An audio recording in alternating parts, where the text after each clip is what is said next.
tofungwani miso lelo tomoni bozoba nyonso tosali oyo kobongisa Congo avenir. Face à la réforme, la modernisation et les rajeunissements. Elle a également deux systèmes principaux. Le premier porte sur l'impact de la retraite et le rajeunissement de l'administration publique en République démocratique du Congo. Et le deuxième sur la réforme et la modernisation de la dite administration. Mais avant d'entrer dans le système nerveux de cette conférence, et puisque c'est une cérémonie officielle, j'aimerais aussi commencer par l'hymne national et sur ce, avec tout le respect de vos prix et de Seigneur de vous, pour le respect de ces derniers. Debout Congolais, unis par le sang, unis dans l'effort pour l'indépendance. Dressons nos fronts, longtemps courbés, et pour de bon, prenons le plus bel élan, dans la paix au peuple ardent. Par le labeur, nous bâtirons un pays plus beau qu'avant. Saluez l'emblème d'or de votre souveraineté.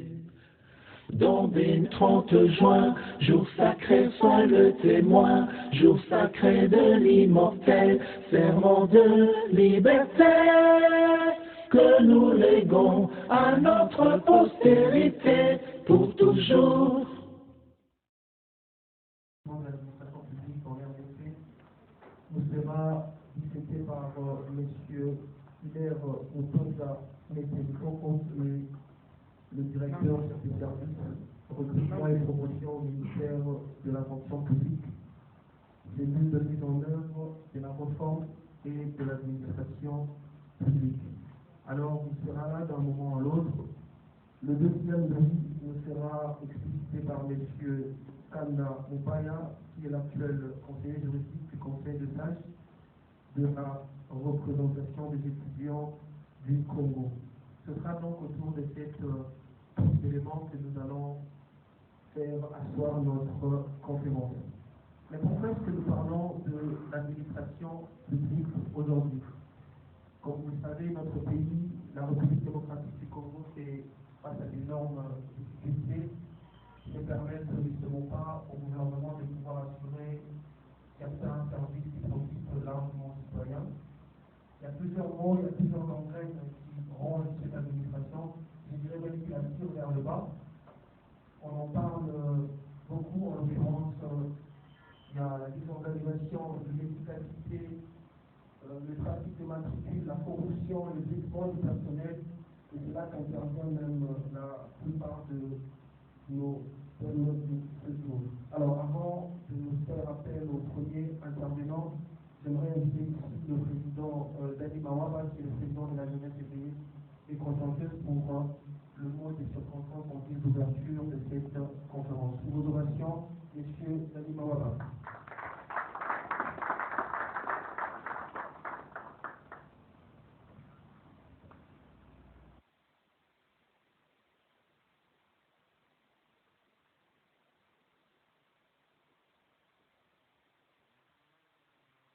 Premier ministre, la ministre de la fonction publique.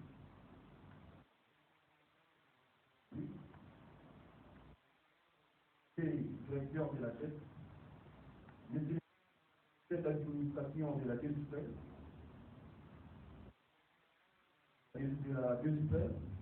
monsieur les membres de la chef, monsieur le représentant des étudiants,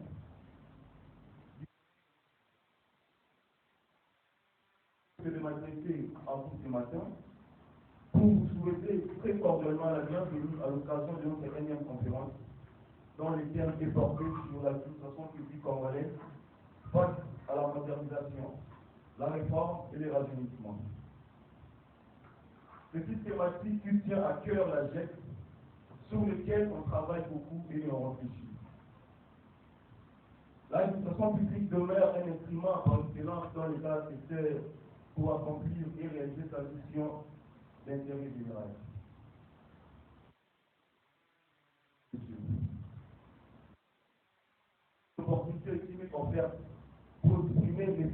au vice-premier ministre, ministre de la fonction publique, pour le sacrifice consenti et les efforts qui sont en train d'être faits dans la juridiction pour être homo avec une administration innovée.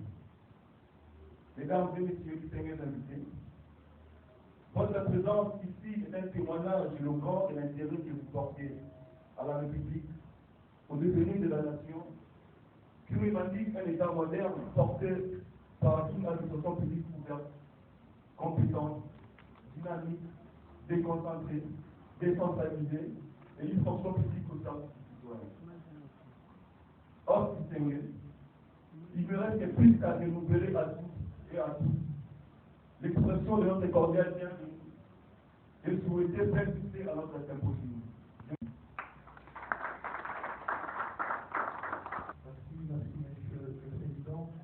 Alors, avant de faire appel à notre premier intervenant, j'aimerais ici vous signaler que vous allez avoir droit à poser vos questions parce que ceux-là qui vont passer suivant ne seront pas là seulement pour changer notre mécanisme de réflexion, mais aussi élargir notre champ de compréhension par rapport à l'administration publique et de tout ce qui va avec. Alors nous allons commencer par le deuxième thème parce que le premier est encore en cours. Nous allons commencer par la question sur la réforme et la modernisation de l'administration publique moderne. Pour vos ovations, je demande à M. Kanda Moubaya de bien vouloir s'avancer. S'il vous plaît, pour vos ovations. Nous pouvons nous poser la question par où nous devons commencer. L'actuel président de la République, M. Son Excellence, M. le Président Félix Antoine Tshisekedi, a donné ses impressions de pouvoir bâtir un État démocratique, stable, fort, prospère et bien assis, avec un peu bilingue, moi je m'en un peu au code d'un mot, parce que moi le code de béni de mon tout à la fin juridique, politologue, nous allons parler de deux, nous allons avancer comme ça. L'article 68 de la Constitution énumère les institutions politiques de notre pays. Entre autres, le président de la République, le Parlement, le gouvernement et les cours des tribunaux. Notre Parlement est bicaméral, il y a l'Assemblée nationale et le Sénat, j'en passe. Et alors, nous avons essayé d'épingler certains mots, certaines maladies que nous avons trouvées dans notre administration et nous avons numéroté cela. Dans un temps encore, nous allons passer à l'église. J'aimerais un peu ici donner à tout le monde l'occasion de comprendre d'où viennent les mots. Parce que si on traite les mots, on ne saura pas d'où viennent ces mots. Nous allons commencer par un regard génétique, c'est-à-dire nous avons le devoir de parler, nous qui avons eu le temps d'apprendre cela, d'exposer cela à la place publique pour dire où est que la maladie a commencé. Un enfant est malade, vous ne demandez pas qu'est-ce qu'il a mangé, qu'est-ce qu'il a fait pendant qu'il était à l'école, vous lui donnez le nom paternaliste. Le paternalisme administratif veut simplement dire yo motumwindu banda mundela sala yo yekola. L'homme noir appelé à l'époque les indigènes, donc maïna yo tout ça les indigènes. Évoluer ce modèle. Et nous étions là en train d'observer et d'apprendre ce que l'homme blanc nous a amené ici. On n'avait pas droit au chapitre, on n'avait rien. Tout ce que nous avons copié, c'était venu de l'Occident.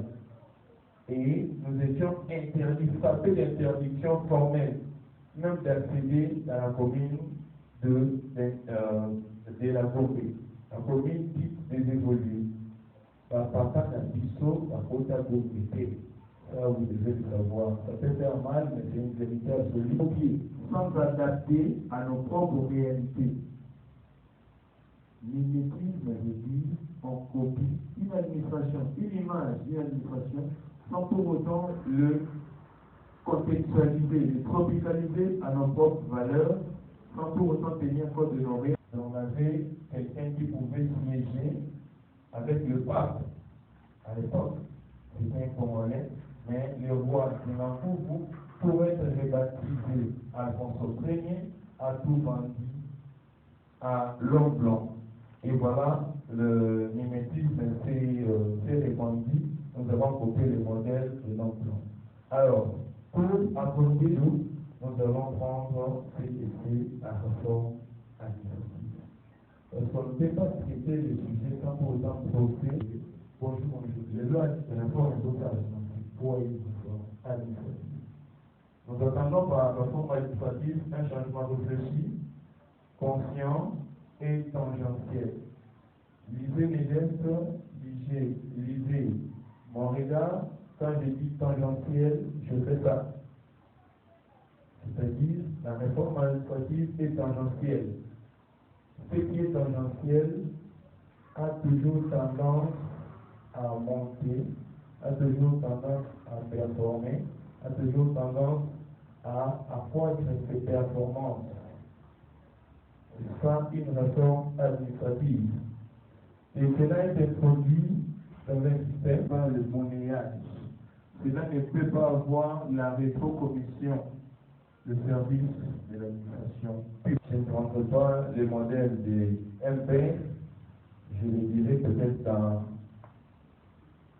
à l'intérieur de notre débat.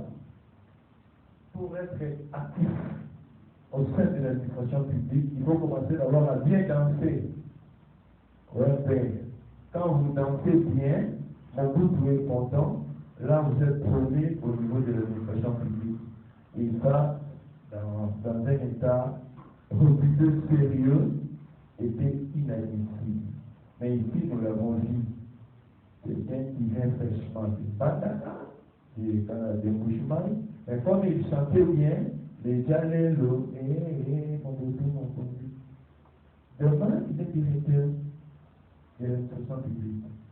Et sans aucune notion déontologie, éthique, professionnelle, d'un bon administrateur, d'un bon administré ou d'un gestionnaire en administration actuellement. Il faut le dire, notre État a connu plusieurs ministres de l'administration, plusieurs ministres de la fonction publique, mais nous avons du mal à applaudir pour applaudir par un gouvernement. Mais nous avons une relation à des normes à observer. Quelle que soit la pression, l'administration, la corruption, ça c'est ancré dans l'homme, dans l'âme congolais. L'homme congolais, en général, urbain et patrimonialisme administratif.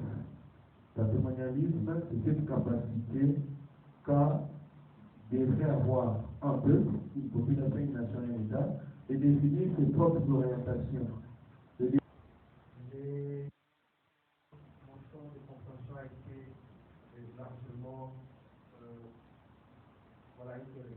Merci beaucoup pour vos différents termes génériques. Qui sont vus comme des faiblesses et de mots, mais aussi quelque chose de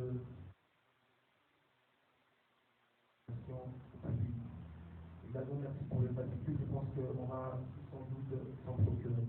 Alors il y a deux termes qui m'ont le plus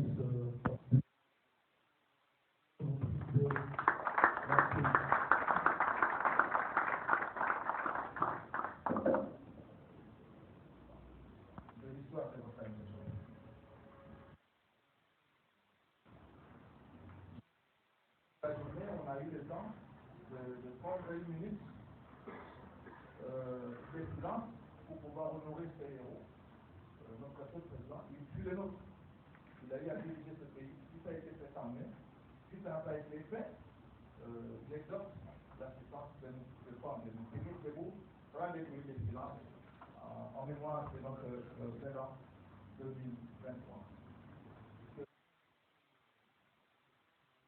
De la rencontre, on puisse vous bénir, vous accorder de la sagesse, que ça même puisse agir dans votre quotient intellectuel, dans votre quotient émotionnel, dans votre quotient social, pour que de mieux en mieux nous puissions être actifs pour chercher et retrouver le voie de développement de notre pays, évidemment par le canal de l'alimentation aussi, et les tendons d'Achille du développement d'un pays. Je suis monsieur Hilaire Moustouza, je suis directeur en charge de recrutement et promotion au ministère dans la grande direction générale des ressources humaines et de la gestion publique.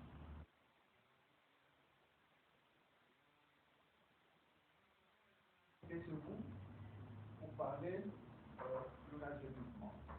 Je vous dire notre thématique, qui a parlé de l'impact de mise à la retraite et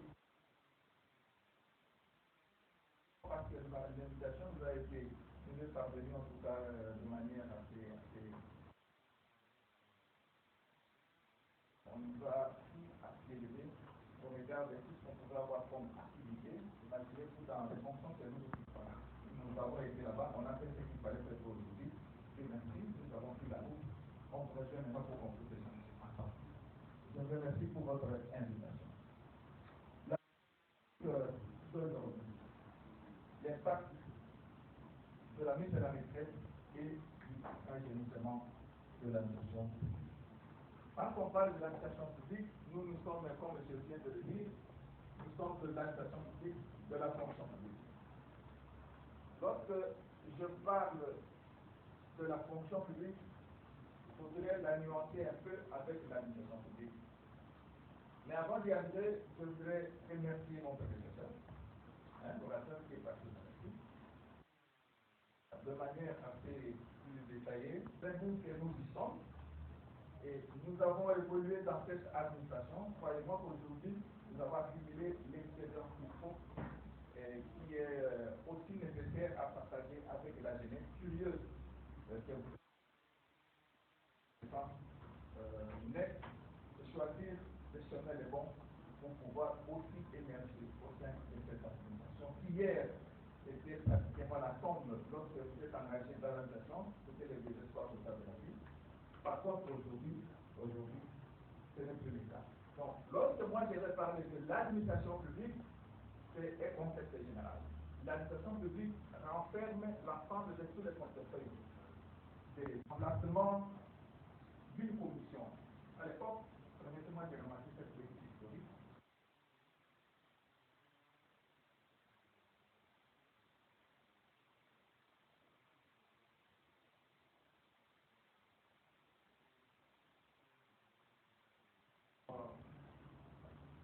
Un ministère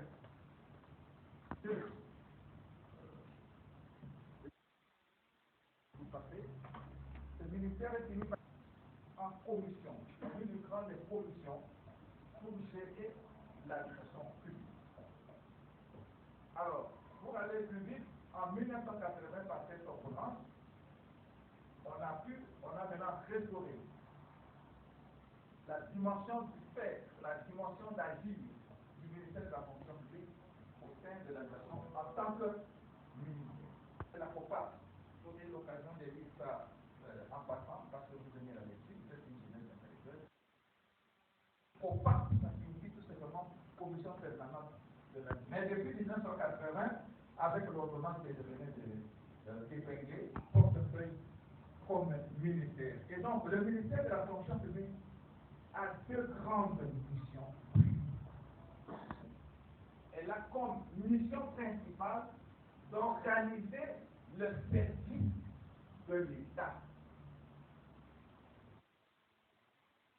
Et une structure avec des compétences bien déterminées pour qu'il puisse fonctionner comme portefeuille de l'État. Poste pour un agent et un salaire.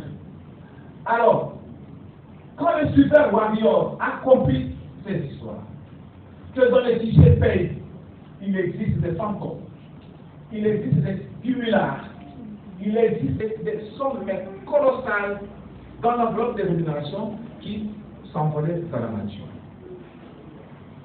C'est pourquoi, après ces petits efforts, il a pu réunir les sommes nécessaires pour faire l'essentiel, ne serait-ce que permettre à quelques vagues, en commençant par les plus âgés, des centenaires, des nonagénaires, des octogénaires jusqu'en bas, selon les quotas qu'on allait donner à chacun des ministères. On a renvoyé la première vague de mise à la retraite, c'était une affaire de 4 000 agents, avec les moyens de bord. Et pas plus tard qu'au 30 décembre, pendant que les ministres étaient en face à face au ministère de la fonction publique, une ordonnance était en train d'être mise à la radio.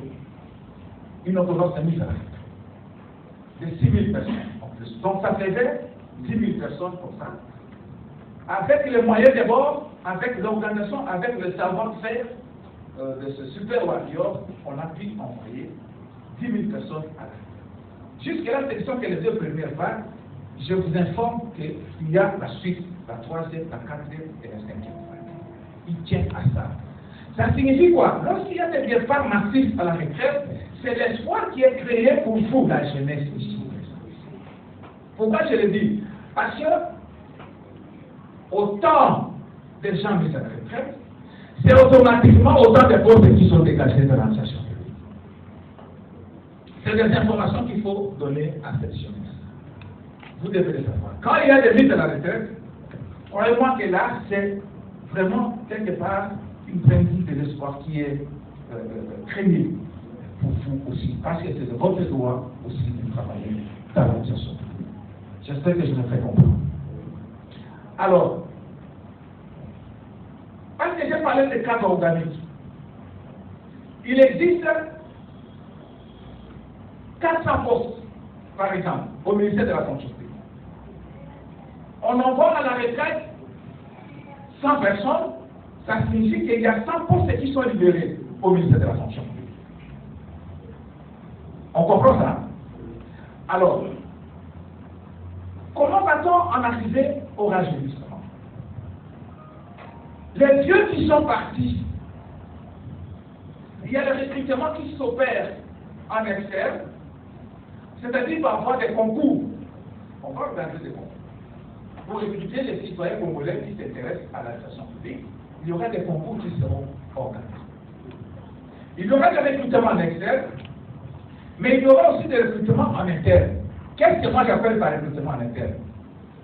Tout simplement la promotion. Un secrétaire général qui était le numéro 1 de l'administration de la fonction publique, qui est envoyé à la retraite, il dégage son poste. L'agent, si ce n'est pas possible, nous on a initié un travail à travers les ministères pour qu'on puisse procéder à l'identification des gens en poste. Ça signifie quoi? Dans le cadre organique du ministère de l'Environnement, par exemple, ils ont un effectif organique de 500 personnes, mais en réalité, ils fonctionnent avec 700 ou 800 000 personnes.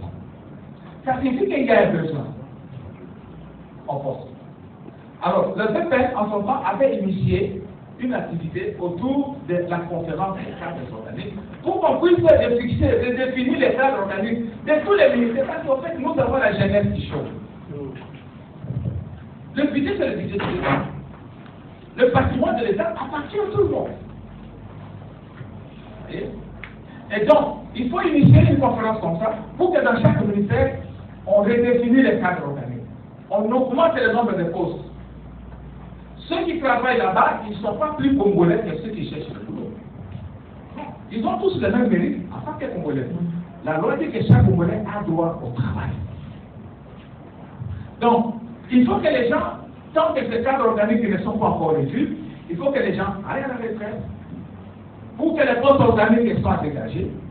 Et quand les postes organiques sont dégagés, ça permet à la jeunesse d'intégrer l'administration. Et quand ils viennent, quand la jeunesse, quand elle vient à l'administration, elle vient avec un sang nouveau. Elle vient apporter une nouvelle performance.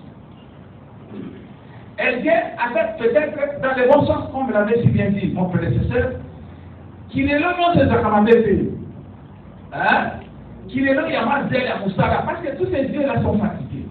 Ils sont fatigués à l'université. Ils ont travaillé à 11h et à 14h déjà ils cherchent comment rentrer. Mais qu'il est là, il y a bien un jeune homme qui a encore soif de son boulot. Il quitte la maison aussitôt parce qu'au fait il en a marre de sa chambre. Il quitte très tôt sa maison, il arrive au boulot à 7h30, il est gêné de son travail. Il cherche quoi faire. Donnez-moi du travail. Mais il ne quitte pas aussitôt le boulot. Il quitte après 16h, 15h. Et là, il est fier quand il rentre chez lui à la cité, il dit, non, tu n'as pas ça.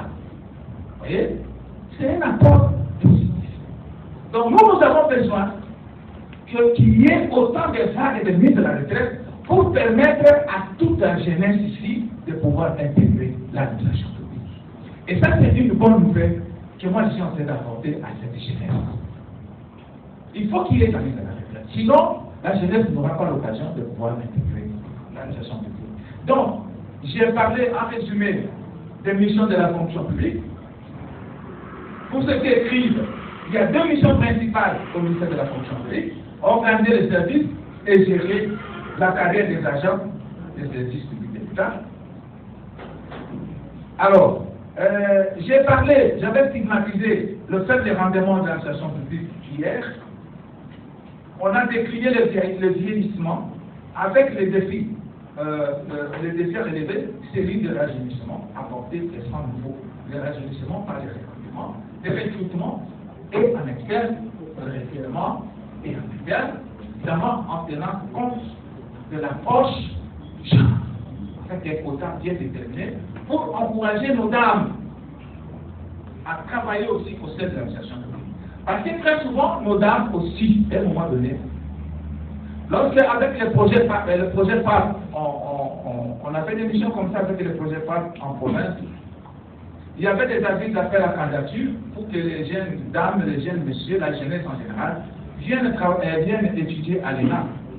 Mais dans la majorité des candidatures qu'on reçoit, il y avait à peine 5%, il y avait dans des provinces où vous avez moins de 1% des femmes qui viennent déposer les candidatures. Il n'y en avait pas. Mais aujourd'hui, ce n'est pas le cas. Les choses changent. Et qu'il est là, il y a bien, il y a l'administration, il y a bien, il y a l'autre et Soria. Moi, j'encourage toute la jeunesse en général de s'intéresser de l'administration. Ça, c'est une bonne nouvelle. Donc, j'ai parlé de ce recrutement, du rajeunissement. Le recrutement en interne et en externe, mais aussi le rajeunissement par le renforcement des capacités.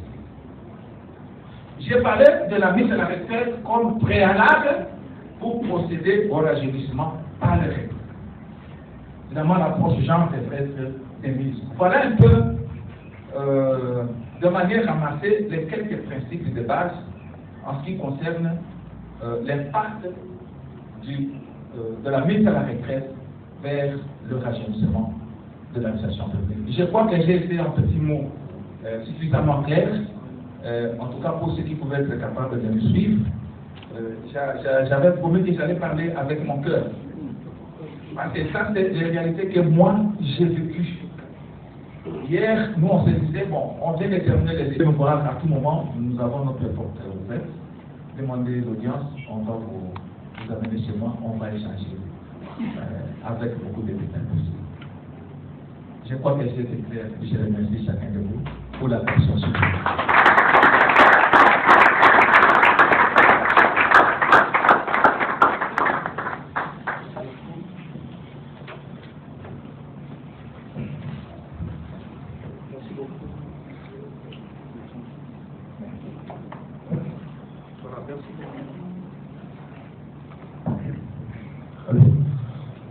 Merci beaucoup, monsieur Hilaire Touza, pour votre intervention.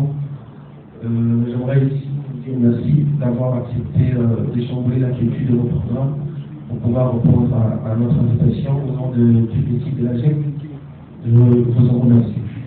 Alors, chers invités, avant de rapidement passer à l'étape de questions-réponses, nous avons une toute dernière intervention de manière très brève. Alors, chers invités, nous allons très rapidement passer à l'étape de questions. Et je crois avoir dit ça pendant mon exposé.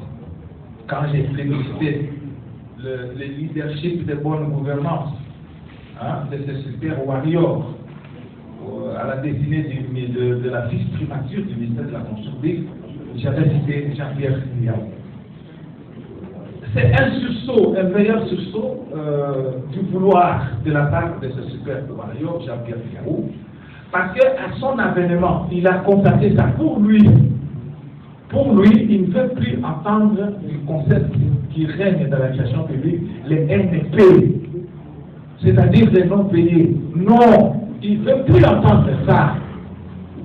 Il ne veut plus entendre parler de ce concept-là, les non payés. Ça ne peut pas, ça ne se justifie pas. Quelqu'un qui a été régulièrement recruté, engagé, affecté, il prête chaque jour, il rend de loyaux services pour les comptes de sa nation. C'était compris. Pour que ces personnes-là ne soient pas payées. Ça ne s'explique pas. C'est pourquoi il s'est lancé à la mécanisation. Je vous ai dit que les mamans étaient en train de chanter là-bas. Ado mécanisé, ado à la télé. Voyez. Si aujourd'hui il existe encore des non payés, croyez-moi que le processus est en cours. Le processus est en cours. Il a mécanisé plusieurs centaines, je n'ai pas les chiffres exacts, mais il faut suivre le témoignage. Moi, j'ai vu au sortir du cabinet un groupe de fonctionnaires qui viennent remercier les États. Parce que pour eux, c'était impossible de se voir mécaniser. Mais par un coup de baguette magique comme ça, à l'arrivée du État, on vient l'informer qu'il a été mécanisé, que son nom se retrouvait sur le listing des faits. C'était plus que de la magie. Voyez? Et un groupe de gens se sont reconstitués pour venir remercier ce leadership. J'ai vu des choses qu'ils ont apportées au cabinet, voyez, pour applaudir le bon vouloir du gouvernement. Donc, ce n'est qu'un processus.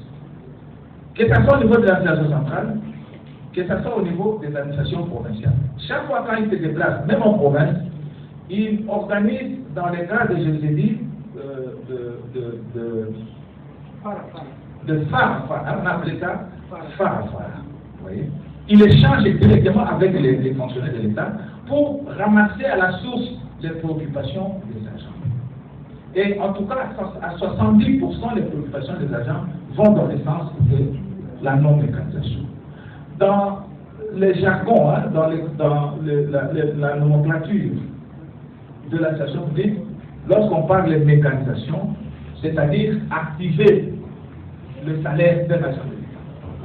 Chaque fois que vous entendez parler de la mécanisation, ça signifie activer les comptes de traitement d'un agent de l'État. Donc, il est en cours de réalisation par rapport à cette préoccupation. Ils sont nombreux qui ne sont pas encore mécanisés aujourd'hui, oui, c'est la défense de barrière, mais il est en train de se battre, en tout cas jusque-là, il a mécanisé plus de 40% des non-payés qui étaient déclarés à son avènement au sein de l'association. C'est en cours, en tout cas c'est en cours. Il s'est pas, il s'est décidé, il dit, en tout cas, nous devons en finir avec les concepts de non-payés et aussi en finir avec les concepts de NU. Les nouvelles unités, ça signifie quoi? Le ministère des Affaires foncières, sans aucune dérogation du ministère de la Fonction publique. Il se permet de prendre ses neveux, ses oncles, ses petits chéris qu'il place dans son bureau. Et avec la prime sectorielle qu'ils ont, ils commencent à les payer un petit transport de 100 000, de 200 000. Croyez-moi qu'aujourd'hui, quelqu'un qui ne gagnait rien pendant le mois, il se retrouve avec un petit 200 000, 300 000 à la fin du mois, ça faisait quelque chose pour lui. Et il s'accroche là-bas. Et il émet des petits documents comme ça en termes d'affectation à l'intérieur.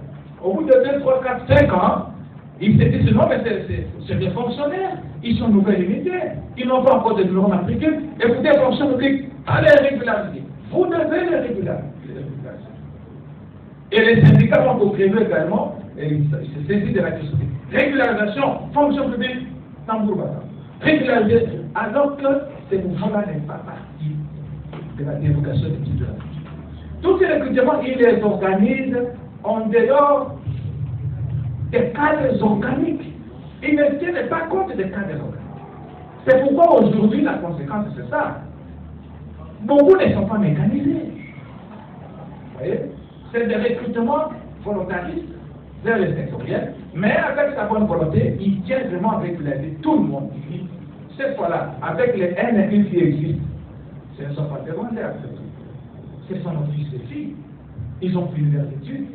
Si au gré du hasard, ils se sont retrouvés, là où ils se sont retrouvés, écoutez, nous allons fermer les choses. Nous allons les prendre cette fois-là.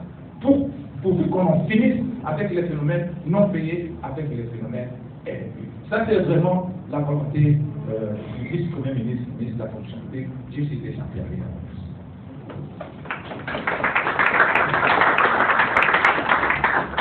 Merci beaucoup, merci à nos deux. Adjoint, il est pris dans certaines occupations, mais il est avec nous. La culture respecte la parité. Il faut augmenter les quotas, hein, c'est pas suffisant. Il faut augmenter les quotas. Nous allons augmenter les quotas, mais nous avons les protocoles et ils ne sont pas dans les comités directeurs, mais sont les membres de la culture. Vous voyez les protocoles féminines sont là. Donc nous respectons vraiment la parité. Du reste,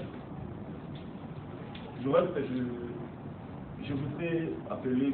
le directeur, s'il aurait effectivement traité pour la GEC, ça ne serait impossible.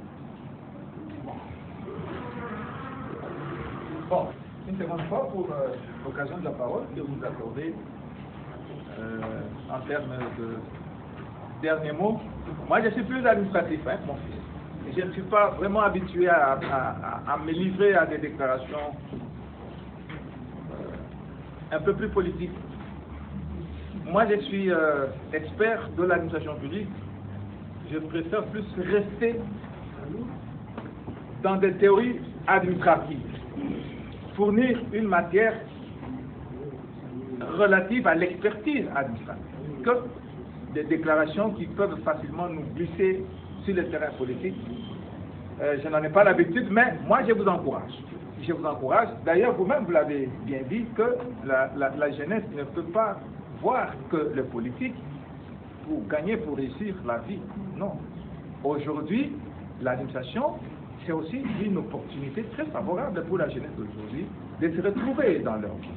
L'administration, d'ailleurs, vous serez un homme mieux fait, un homme tout fait, quand vous aurez travaillé dans l'administration que dans une structure politique. Parce qu'au fait, à la politique, c'est un système de mandat. Vous êtes député pour quelques années seulement, c'est seulement des régimes mandataires. Mais lorsque vous êtes dans l'administration, vous êtes un homme tout fait. Vous évoluez toute votre vie. Et lorsque vous mourrez, votre génération bénéficie de votre salaire. Vous voyez? Quand bien même que vous mourrez, mais après vous, il y a quand même vos enfants qui vont bénéficier, continuer à bénéficier de votre salaire. C'est vraiment important. Intéressez-vous à l'administration. Nous qui avons eu le temps de travailler dans l'administration, laissez-moi vous dire que nous n'avons pas été déçus. Et moi là, je ne suis pas déçu pour avoir travaillé dans l'administration. Je ne suis pas déçu. Je suis suffisamment stable à ma manière. Hein.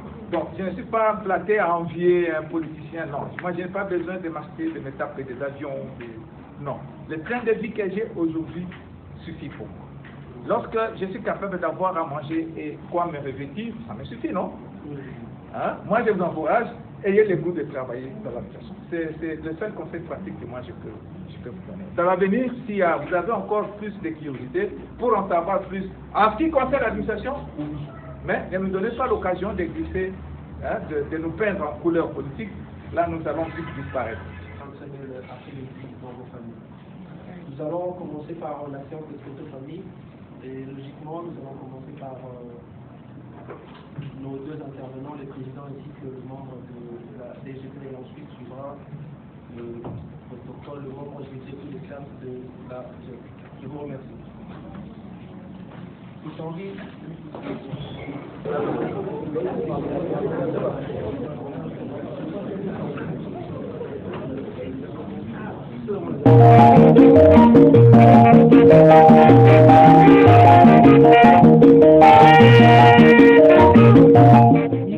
tosekanaki na mosolo ya mboka Kongo ekoki tofungwani miso lelo tomoni bozoba nyonso tosali oyo akobongisa Kongo azali ebongi tosala moto nyonso ata mwana Kongo ya mosolo mpembe ya nzoku Kongo ya bwanya kasa ya mbila Kongo ya makasi moto ya nkoi